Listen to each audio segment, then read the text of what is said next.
Ну, молоднელი არაფერი არ მომხდარა. ის სირცხული რაც დაემართა საქართველოს ამ თვითაღიარებული მთავრობის მიერ მათი ხელში ჩაიგდეს ეს ქვეყანა დროებით რა თქმა უნდა. Ну, მოხდა ისევ ეხა დოიაშოს რა ადამიანი მოხსნის. მას ავისი ნამუსი ნამდვილად არ აქვს, სინდისი არ აქვს.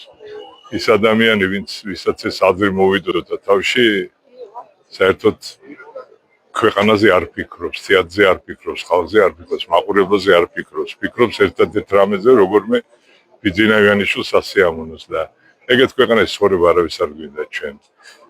ამითი თვითონ თავისთავად დაიზიანეს, დოის არაფერი არ დააკლდება.